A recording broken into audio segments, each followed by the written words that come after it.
Supreme court के जज हैं। अच्छा। आपने जो सरल भाव में भक्ति क्या है वो बताया, धन्यवाद महाराज जी। आप प्रयास यही रहता है हमारा तो कि कार्य करते करते स्मरण होता रहे। हाँ बिल्कुल, अपने कर्तव्य को ही पूजा समझे। कर्तव्य में भय और प्रलोभन का त्याग करके अपने वही हमारी अपने कर्तव्य का भय और प्रलोभन से यदि हम हट करके तो हमारी कर्तव्य पूजा हो जाएगी। अगर भयवश कुछ हुआ या प्रलोभनवश कुछ हुआ तो हमारी पूजा में बाधा पड़ जाएगी। हमें समय मिले तो और भी पूजा करें, नहीं सबसे बड़ी पूजा है अपने कर्तव्य का पालन करना, जो भगवान ने हमें कर्तव्य दिया, और नाम जप कर अंदर ही अंदर भगवान का स्मरण करता रहे। श्री हरिवंश महाराज जी, गुरुजी मेरी पत्नी आपसे दीक्षित है महाराज जी, वो हमेशा कहती रहती है मरना है, और मेरे मन बहुत अच्छी बात है। हम तो इसको बुरी बात नहीं कहते, मुझे नकारात्मक लगता है। नहीं, बहुत अच्छी बात है। जिसके दिमाग में बात आ गया कि मरना है, यहाँ से तो जाना है, यहाँ रहना नहीं, देश बिराना है, यहाँ से जाना है, अच्छे कर्म कर लो, सबको प्यार दो, खूब नाम जप करो। इसको इस तरह से लिया जाता है जैसे जो वो कह रही है वही मेरे दिमाग में हर समय रहता है। मरना है, आज नहीं तो कल मरना है, मरना तो है ना, सबको मरना है ना, तो यार अच्छे कर्म कर लें, परोपकार कर लें, दूसरों को सुख पहुंचा लें, अच्छा बटोर के जाए ना। भगवान का नाम जप है, अच्छे कर्म करके गंदे आचरण क्यों करें? जब जाना है यहाँ से, शरीर ही छूट जाएगा, कुछ साथ नहीं जाना है, तो हम दूसरों को सुख दें, दान पुण्य कर लें, मंगल में तीर्थों की यात्रा करें, पवित्र तप करें, ऐसा सोचें। जो अब जैसे ये बात है, हमें हर समय भजन करवाने के लिए प्रेरित करती है कि आप पता नहीं कब शरीर छूट जाए, राधा राधा राधा राधा राधा राधा राधा राधा, कब शरीर छूट जाए पता नहीं, राधा राधा राधा राधा राधा। कोई हमसे प्यार करता तो डर लगता है, कहे भैया सावधान, मरने वाला शरीर है ये, इससे ज्यादा प्यार करोगे तुम्हें कल रोना पड़ेगा। हाँ हमारी बात मान लो, हमसे प्यार मत करो। तो वो ठीक कह रही है, वो गलत नहीं कह रही है, वो नकारात्मक सोच नहीं, वो कोई डिप्रेशन में पहुंचने वाली बात नहीं है, वो बहुत अच्छी बात है। नारायण स्वामी ने कहा जो दो को याद करता है वो जीत जाता है, एक तो मृत्यु को, दूसरा नारायण को। मृत्यु होनी है इसलिए हर समय भगवान का भजन करना है। अच्छा, जवानी में मृत्यु हो जाती है, जरूरी थोड़ी कि बुढ़ापे आवे।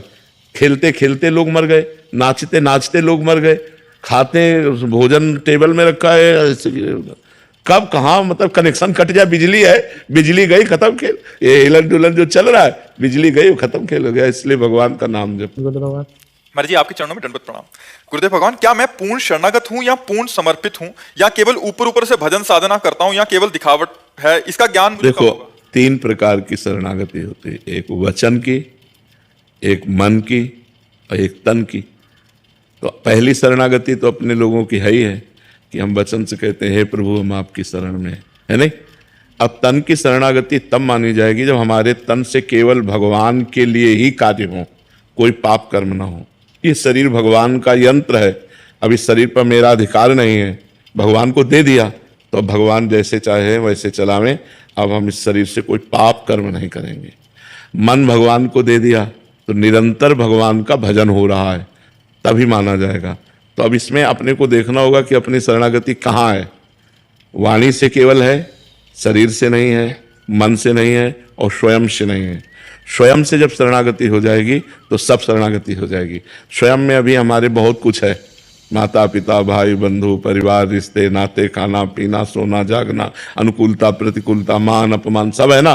तो अभी स्वयं की भी शरणागति नहीं हुई, तो हमें लगता है अभी हमारी एक शरणागति तो पक्की वचन से कि हे नाथ मैं आपकी शरण में हूँ।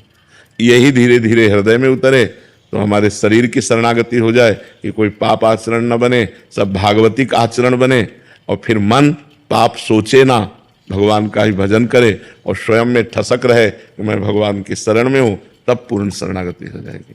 जब अपना अस्तित्व नजर में, जैसे ये मकान है हम आपके नाम कर दें तो फिर हमारे मन में ये नहीं आएगा ये मेरा मकान है, ये मेरा मकान था लेकिन अब हमने आपको दे दिया, तो तन मन प्राण जीवन सब भगवान के हवाले कर दिया। तो अब ये हम नहीं रहेगा कि मेरा शरीर है मेरा मन, अब तो सब भगवान का है। और जब भगवान का हो जाता है तो वो सब भगवत स्वरूप हो जाता है, इसीलिए उसे बहुत जल्दी भगवत प्राप्ति हो जाती है जो शरणागत हो जाता है। बस शरणागति छोटी मोटी बात नहीं है, बहुत बड़ी बात है। शरणागत हो जाना भगवान की बहुत बड़ी बात है। केवल लेट के प्रणाम कर लेना शरणागति नहीं है। हाँ, मन वचन कर्म से शुद्ध भगवान की शरणागति। एक भरोसो एक बल एक आस विश्वास, एक राम घनश्याम हित चातक तुलसीदास। मन वचन कर्म से केवल मैं भगवान का हूँ और कोई पाप कर्म नहीं, निरंतर भगवान का चिंतन, तो ये शरणागति पुष्ट होती है। गुरुदेव भगवान समर्पण भाव कैसे आएगा?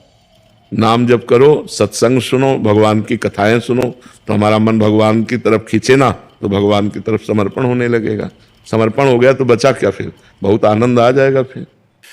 महाराज जी, अपना कर्तव्य हर किसी के प्रति निभाने के बाद भी अगर कोई खुश ना रहे तो हमें उस चीज को नहीं, ये संसार का नियम है। आप किसी को प्यार करोगे, आप किसी को सुख पहुंचाओगे, वो पलट के ऐसी चेष्टा करेगा कि आपको दुख होगा, आपको रोना पड़ेगा। ये यहाँ संसार का नियम है। तो आप चूंकि अपने संत है तो अपने हैं कि जो हमें गाली दे उसका भी मंगल मनाए, लेकिन आप लोगों का हृदय इसलिए दुखी हो जाता है कि कम से कम यार हम तुम्हें इतना सुख दे रहे हैं, इतना अनुकूल हो रहे हैं, तो तुम प्यार से तो बात कर लो। लेकिन संसार ऐसा नहीं है, आप जितना सुख दोगे उसके प्रतिकूल आपके साथ व्यवहार करेगा। मेरी कमी है या नियति का ही ऐसा विधान? ये माया का ऐसा खेल है, इसीलिए संतों को सिखाया गया है कि सहो, सह जाओ। सह जाओगे तो दुखी नहीं होगे, नहीं तो दुख देगा संसार, पक्का दुख देगा, पक्का। कोई ऐसा नहीं, चाहे भाई हो चाहे कोई भी हो। बहुत सारे प्रश्न आते हैं। हाँ, चाहे जितना आप सुख बिछा दो, अपना सब कुछ खाली कर दो, लेकिन जब तुम्हारा नंबर आएगा उससे जरा भी लेने का, तो आपको उसका चेहरा बदला नजर आएगा, चेहरा भी बदला नजर आएगा। संसार का खेल ऐसा है कि अगर आप वर्षों सेवा करो, एक बार प्रतिकूलता उसको लग जाए वो तुम्हें, तो हमें लगता है हम ऐसा ना देखें, हम भगवान को समर्पित करें। जो नेकी किया वो भगवान को समर्पित है। तुम बुरा करोगे, भगवान तुम्हें देख रहा है। हम अच्छा कर रहे हैं, भगवान हमें देख रहा है। हम अपनी अच्छाई न रोकें, लोगों को जो जैसा व्यवहार मनावे वैसा करें। हमारा कर्तव्य है लोगों के प्रति अच्छा व्यवहार करना, तो हम जीत जाएंगे, हमारे ऊपर भगवान प्रसन्न हो जाएंगे और हम भगवान की कृपा के पात्र बनेंगे। और जो बुरा करेगा तो उसको बुराई का फल मिलेगा। महाराज जी, जब साधक का तपोबल बढ़ता है तो ये कैसे पता लगता है कि ये हमारा भजन सही चल रहा है अभी, या कहीं अभिमान तो नहीं आ रहा है? अभिमान जब आएगा तो उसका परिचय है कि दूसरों में दोष दर्शन होने लगेगा।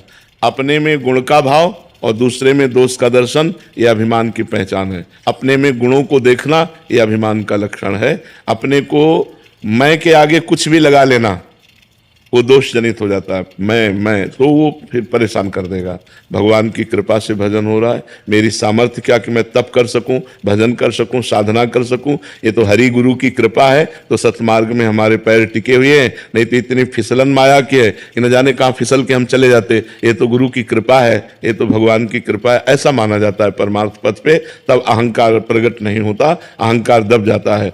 और हमारी भजन की स्थिति अच्छी है, इसकी पहचान हमारे अंदर विकारों का स्फुरण होना ही बंद हो जाए। जो काम है, जो क्रोध है, जो लोभ है, मोह है, इनका मूल कारण है विषय शरीरों का चिंतन। शरीरों का चिंतन, विषय चिंतन, इसका मूल कारण है दोषों का।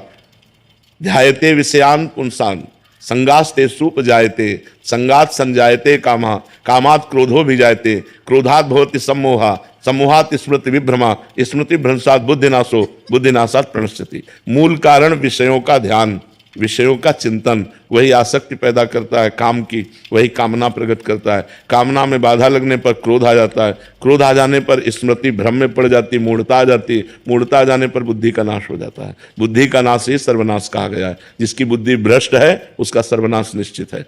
इसलिए हमें चाहिए कि हम शास्त्रों का स्वाध्याय करके, संतों की वाणी के द्वारा अपने मन को भगवान के चिंतन में लगावें। और जब हमारा मन निर्विकार होने लगे तो समझना चाहिए हमारा भजन ठीक चल रहा है। जब हमें कोई गाली दे और हम उसका मंगल मनावें, तब समझना चाहिए भजन का रंग आ रहा है।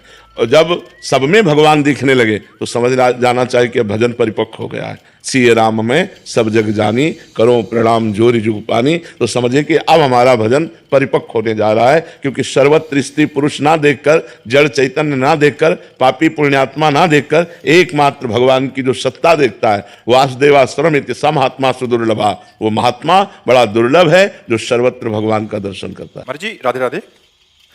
महाराज जी, मेरा पुत्र भगवान एवं पूजनीय महानुभावों के आशीर्वाद तथा डॉक्टर के प्रयासों से ब्लड कैंसर की बीमारी तथा काल के मुख से बाहर निकल आया है, लेकिन मेरे अंदर का भय नहीं जा रहा, कहीं पुण्य ना हो जाए। और जो माता पिता का भी देहांत अभी रिसेंट हुआ, तो कह रहे हैं कि जो सामाजिक रिश्तों का बिछोह है, उसका दर्द और व्याकुलता से इससे कैसे बाहर आया जाए? पहली बात तो हमें समझना होगा कि हम जिस लोक में रह रहे हैं इसका नाम क्या है? मृत्यु लोक। यहाँ सब मरेंगे, कोई भी हो। सबका प्रश्न एक ही है, सबके प्रियजन मरते हैं, प्रियजनों का वियोग होता है, चाहे वो कोई रिश्तेदार हो, चाहे वो सगा संबंधी हो, चाहे खुद का शरीर हो, इससे भी वियोग होगा। अगर वियोग का समय आ गया है तो किसी भी डॉक्टर की ताकत नहीं कि बचा सके। उसी तिथि को मरेगा, उसी मिनट में मरेगा, उसी सेकंड में मरेगा जो पहले से निश्चित है।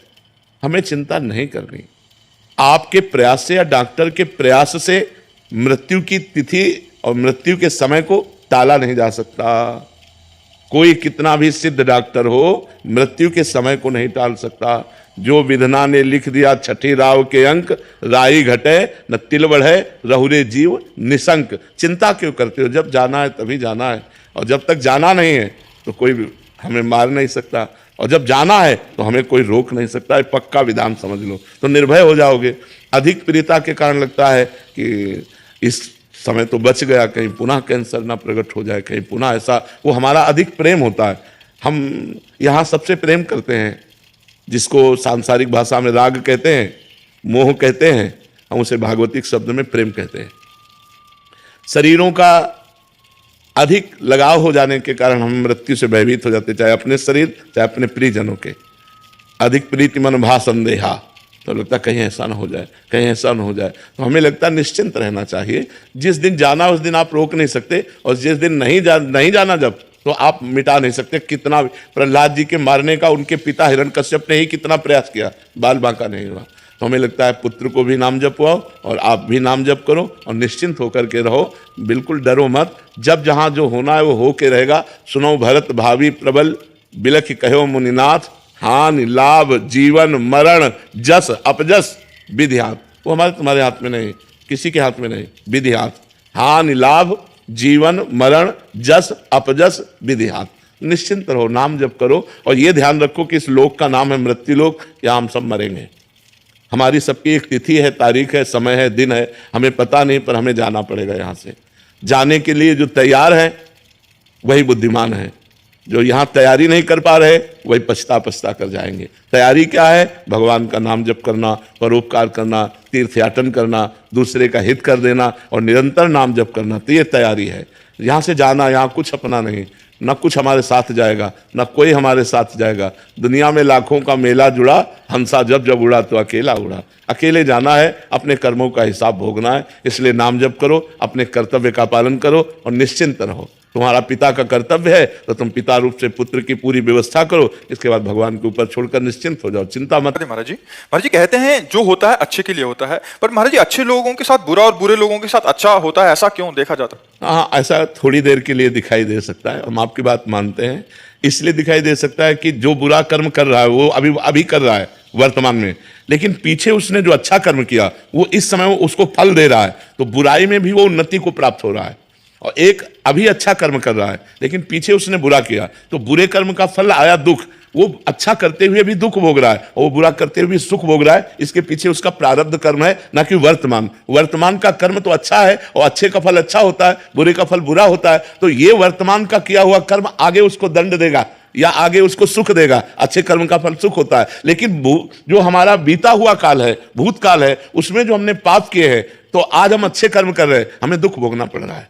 वो वर्तमान में पाप कर्म कर रहा है लेकिन वो उन्नति को प्राप्त हो रहा है, क्योंकि पीछे अच्छा कर्म था, वो अच्छा कर्म उसके ऊपर इस समय कृपालु बना हुआ है और उसकी उन्नति हो रही है। लेकिन परिणाम में अच्छे कर्म वाला सुख को प्राप्त होगा, बुरे कर्म वाला दुख को प्राप्त होगा। वर्तमान में बदला दिखाई दे सकता है, दृश्य अलग अलग, कि देखो बुरा कर रहा है, कार में चल रहा है, और धर्म से चल रहा है तो साइकिल भी सही नहीं है, ऐसा हो सकता है। लेकिन परिणाम में बुरा करने वाले का नाश होगा और अच्छा करने वाला उन्नति को प्राप्त होगा।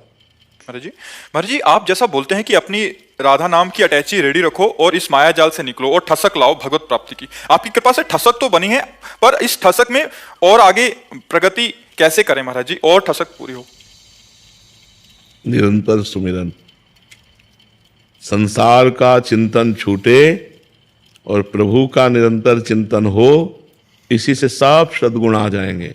संसार के चिंतन से ही सारे दुर्गुण आते हैं और परमात्मा के चिंतन से ही सारे सद्गुण आते हैं। तो हमारा संसार का चिंतन छूटे और प्रभु का चिंतन हो। नाम जितना जपोगे उतना ही आपके अंदर दिव्यता आएगी, उतना ही आनंद आएगा, उतनी गंदी बातें नष्ट हो जाएंगी।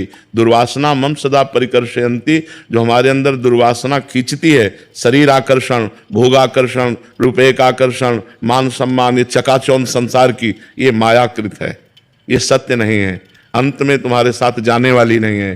तो हम निरंतर भगवान का चिंतन करने का अभ्यास करें। राधा राधा, कृष्ण कृष्ण, वाहेगुरु वाहेगुरु। जो जहाँ जहाँ जुड़ा हुआ है वो अपने गुरुदेव के द्वारा दिए हुए नाम का खूब जप करे, उसी से सब स्थिति आ जाती है। महाराज जी, हम आपको 5 सालों से सुन रहे हैं, जीवन में बहुत सुधार आया है, बच्चों पर आपकी बहुत कृपा हुई है, बच्चे आपसे दीक्षित भी हैं। महाराज जी, हम पति पत्नी रामानंद संप्रदाय से दीक्षित हैं और बच्चे आपसे दीक्षित हैं। महाराज जी, मेरा प्रश्न है कि यदि हम घर पर 12 घंटे या 24 घंटे का नाम संकीर्तन करते हैं तो किस नाम का करें? बच्चे राधा नाम का बोलते हैं, हम महामंत्र का बोलते हैं, तो महाराज जी राम जी भी प्रसन्न हो जाएं, श्री जी भी प्रसन्न हो जाएं, इसके लिए क्या करें? देखो, अगर महामंत्र का करते हो तो राधा नाम है, और राधा नाम का करते हो तो महामंत्र है, कोई अंतर नहीं है। जिसमें ज्यादा रुचि लग जाए वही कीर्तन कर लेना चाहिए। बच्चों को राधा नाम बोलते हैं, राधा नाम। तो हमें लगता है आप अपने मन को दबाकर बच्चों की उसमें, जिससे बच्चों की प्रीति ज्यादा बढ़े, क्योंकि आपकी तो भक्ति परिपक्व है, अभी उनकी नई भक्ति है, तो उनकी भक्ति पुष्ट हो जाए, अपने को ऐसा करना चाहिए। महाराज जी, आप कह रहे हैं कि आपके शरीर के 2 पुत्र थे, उनका देहांत हो गया महाराज जी, फिर मन बहुत विचलित हुआ, आपकी सत्संग ने संभाला महाराज जी, बट ये कह रहे हैं कि एक बच्चे की जब तबीयत खराब थी तो पिता तो असंभव इलाज भी कराना का यत्न कर रहे थे, बट मेरी आशा थी कि इसका शरीर इतना कष्ट हो रहा है तो पूरा हो जाए। तो महाराज जी, मेरे अंदर ऐसा भाव आया और उसका शरीर पूरा हो गया। आपके भाव से नहीं पूरा हुआ, पूरा होना ही था, इसीलिए ऐसा भाव आया, पूरा होना था, ऐसा भाव आया। ऐसा कोई आप सिद्ध तो है नहीं, और बड़े बड़े सिद्ध पुरुष भी चाहे कि मर जाए तो थोड़ी मरेगा। वशिष्ठ जी कह रहे हैं भरत जी से, सुनो भरत भावी प्रबल, बिलख कहो मुनिनाथ, हानि लाभ जीवन मरण जस अपजस विधियान। वो किसी के हाथ में नहीं, वो विधान है, कब कहाँ कैसे शरीर पूरा होगा। हो सकता है कि हमारे मन में वो बात आवे और सामने हो जाए, तो वो होनी थी इसलिए हमारे मन में बात आई, हमारे मन में बात आई वो हो गया, ऐसा नहीं, वो होना था इसलिए हमारे मन में संकेत आ गया। क्योंकि माँ हो तो उसको ऐसा ना सोचो कि आपने सोचा और ऐसा गलत हो गया, ऐसा नहीं। महाराज जी, सदा तो श्री जी से यही प्रार्थना करते थे कि रक्षा करो, कृपा करो, अपनी शरण में रखो, बट ऐसी परिस्थितियों में उनको बुद्धि सी हो गई। नहीं, अब जब जाना जिसको है उसको कोई रोक नहीं सकता, और जिसे नहीं जाना है तो आप प्रार्थना भी मत करो, वो बना रहेगा। जो हमारी अवधि है, जितने मिनट, जितने सेकंड, जितने घड़ी हमको जीना है, उतनी घड़ी हम जिएंगे, कोई ना कोई कारण लग जाएगा, हमारा शरीर पूरा हो जाएगा। तो हमको इसमें दुखी नहीं होना, क्योंकि इसका नाम मृत्यु लोक है। यहाँ सबके शरीर छूटने हैं, किसी का आज छूटा, किसी का कल छूटा। हाँ, क्या करके जा रहे हो, खास बात यह है, आप जा तो रहे हो संसार से, पर क्या करके जा रहे हो? मालिक का नाम लेके जा रहे हो, परोपकार करके जा रहे हो, अच्छे आचरण करके जा रहे हो, तो आपकी उन्नति हो गई। और अगर ऐसे जीवन बर्बाद करके नष्ट हो गया और शरीर छूट गया, तो मनुष्य जीवन जो दुर्लभ कहा गया है, उसकी दुर्लभता का लाभ नहीं ले। महाराज जी, मैंने कुछ ही दिन पहले कॉलेज जाना शुरू किया है। वहाँ जब मैं अपने सहपाठियों से बात करती हूँ तो वो हमेशा लड़कों और अपने बॉयफ्रेंड्स की ही बात करते हैं, जिसकी वजह से मुझे उनसे बात करना अच्छा नहीं लगता। जब बात नहीं करती तो अहंकारी कहते हैं। हाँ, वो अहंकारी ठीक है, लेकिन बात करना ठीक नहीं।